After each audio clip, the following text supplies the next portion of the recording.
దేవునికి మహిమ కలుగును గాక. అందరికీ ప్రైజ్ ది లార్డ్. ఈ దిన లేఖన భాగము యోహాను సువార్త 1వ అధ్యాయము 23వ వచనం చదువుతున్నాను. దయచేసి శ్రద్ధగా వినండి. అందుకతడు, ప్రవక్త అయిన యెషయా చెప్పినట్టు నేను ప్రభు త్రోవ సరాలము చేయుడి అని అరణ్యములో ఎలుగెత్తి చెప్పు ఒకని శబ్దము అని చెప్పాను. ఈ వచన భాగంలో యోహాను మాట్లాడుతున్నట్టుగా మనకు కనబడుతుంది. ఈ యొక్క మాటలను ఎవరికి చెప్తున్నాడంటే లేవీలు, పరిసయ్యులు యెరూషలేము నుండి నీవెవరవో తెలుసుకోవడానికి పంపించినప్పుడు వారికి చెబుతున్న సమాధానం ఇది. అయితే ఈ సమాధానము చెబుతున్న యోహానుకు తను దేని నిమిత్తము ఈ లోకానికి పంపబడ్డాడో, ఏ నిమిత్తము తన పుట్టుక ఉన్నదో తనకు బాగా తెలుసు.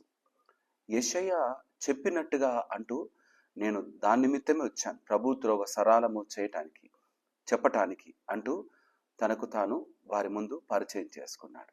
ఈ వచన భాగం ద్వారా మనం నేర్చుకునే పాఠం, మనమే నేర్చుకోగలం.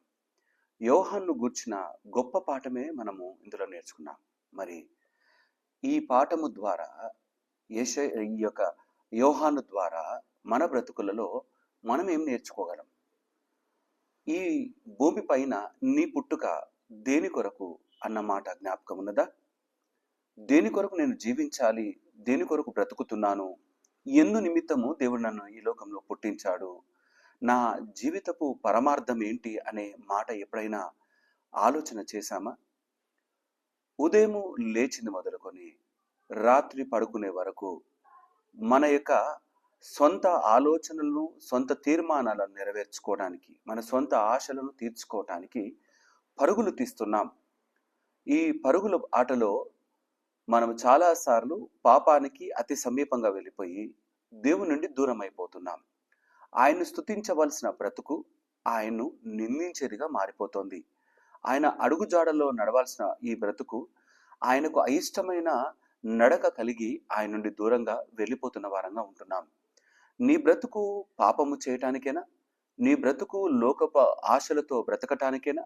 నీ జీవితము జీవించే ప్రతి సంవత్సరము, ప్రతి దినము, ప్రతి క్షణము నీ సొంత ఆశలు, ఆలోచనల కొరకేనా?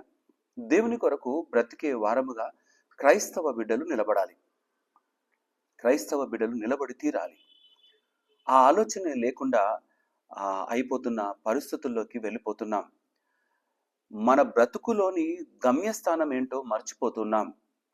ఒకవేళ గృహమే అయితే గృహాన్ని కట్టుకోగలమేమో, ఒకవేళ ఉద్యోగం అయితే ఉద్యోగాన్ని సంపాదించుకోగలమేమో, కానీ నిత్య జీవము కొరకు సంపాదన కలిగిన వారంగా ఉండాలి అంటే అంత సునాయాసంగా ఏమీ దొరకదు.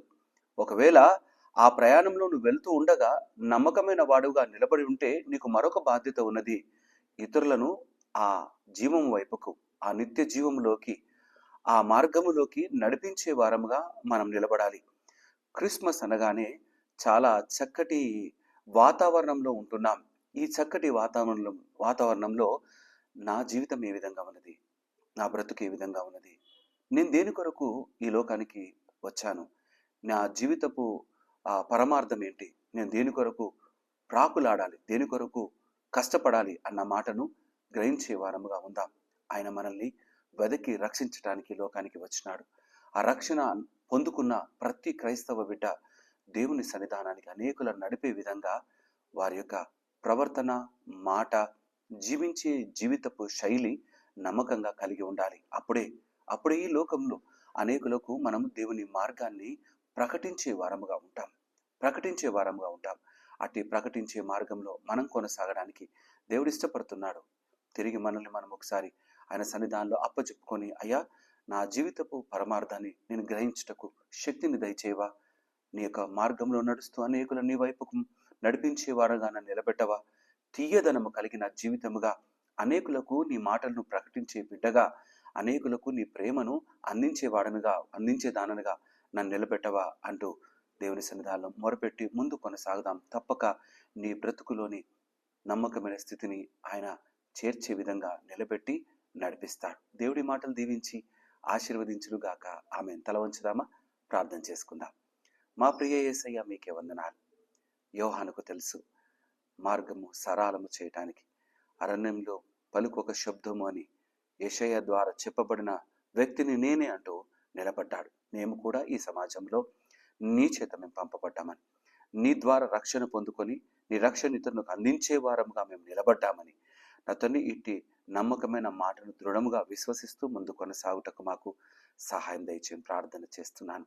దేవా, ఈ వాక్యాన్ని మాటలు విని నా తండ్రి హృదయంలో దాచుకున్న ప్రతి బిడ్డను బట్టి వందనాలు. నీ కొరకై నిలబెట్టుకోనండి దేవా. నీ కొరకు ఎన్నో కార్యాలు జరిగించడానికి సిద్ధపడుతున్న ప్రతి బిడ్డను బలపరచండి. నీ రాజ్య వ్యాప్తి కొరకే పాట పడుతున్న బిడ్డను దీవించి ఆశీర్వదించండి అయ్యా. విశ్వాసముగా కొనసాగుతుండగా మా విశ్వాసాన్ని బట్టి ఇతరులు నతని నిన్ను గుర్తెరుగులాగున, నతని నీ మార్గంలోకి వచ్చేలాగున ఆ మార్గాన్ని మేము సూచించి బోధించే వారముగా మమ్మల్ని నిలబెట్టమని ప్రార్థన చేస్తూ మా బ్రతుకు ప్రయాణమంతయు నిన్ను కలిగి నీ నామస్మరణ కలిగి ఇతరులకు నిన్ను ప్రచురపరుస్తూ బ్రతికే జీవితంగా, ముఖ్యంగా నిత్యత్వంలోకి చేర్చబడే వారంగా ఈ లోకములో మాలిన్యమంటని బ్రతుగ్గా నిలబెట్టమని ప్రార్థిస్తూ స్తుతులు చెల్లిస్తూ యేసయ్య నామమున అడిగి ప్రార్థించి వేడుకుంటున్నాము నా తండ్రి. ఆమేన్. దేవుడు మిమ్మల్ని దీవించి ఆశీర్వదించును కాక. ఈ యొక్క మెసేజ్ని వీలైనంత మటుకు మీ స్నేహితులకు, బంధువులకు షేర్ చేయాల్సిందిగా, సబ్స్క్రైబ్ చేసుకోవాల్సిందిగా మనవి చేస్తున్నాను. Thank you.